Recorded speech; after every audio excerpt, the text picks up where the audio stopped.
بسم اللہ الرحمن الرحیم۔ السلام علیکم ورحمۃ اللہ وبرکاتہ۔ تمام عالم اسلام کو سبط رسول، نواسہ رسول، امام حریت، سید الشہداء ابا عبداللہ الحسین علیہ الصلوۃ والسلام کا یوم ولادت باسعادت بہت بہت مبارک ہو۔ 3 شعبان المعظم امام حسین علیہ السلام کی ولادت باسعادت ہے۔ میں تمام عالم اسلام کی خدمت میں مبارکباد پیش کرتا ہوں۔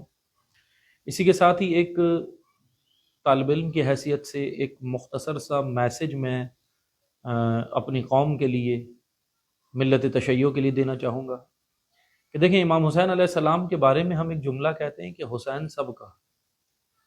یقیناً امام حسین علیہ السلام سب کے ہیں، لیکن بنے کیسے، اس کے اوپر توجہ کیجیے گا۔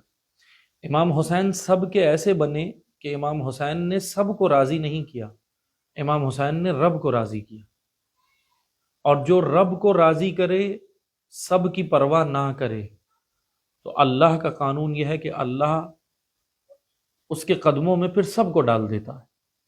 امام حسین کا راستہ اللہ کی رضا، اللہ کی خوشنودی اور اللہ کو راضی کرنا۔ آج ہم اگر سید الشہداء ابا عبداللہ الحسین علیہ الصلوۃ والسلام کی خوشنودی حاصل کرنا چاہتے ہیں تو ہمیں بھی امام حسین کے راستے کو اپنانا ہوگا، امام حسین کی سیرت طیبہ کو، امام حسین کی راہ کو، امام حسین کی تہذیب و تمدن کو ہم نے اپنانا ہوگا۔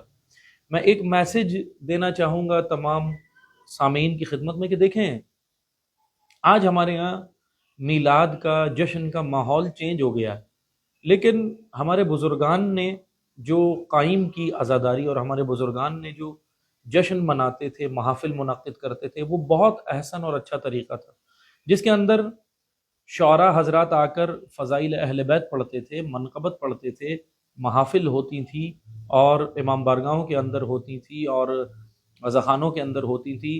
بہت اچھے انداز سے جو ہے وہ ایک ادبی اور علمی مشاعرہ ہوتا تھا، اور منقبتیں علمی انداز سے لکھی اور پڑھی جاتی تھیں۔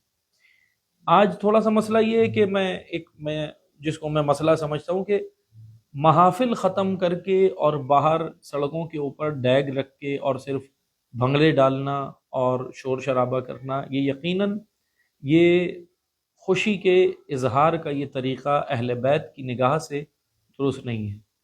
اہل بیت کی نگاہ سے درست خوشی کا طریقہ وہی ہے جو اہل بیت علیہ السلام نے ہمیں بتایا۔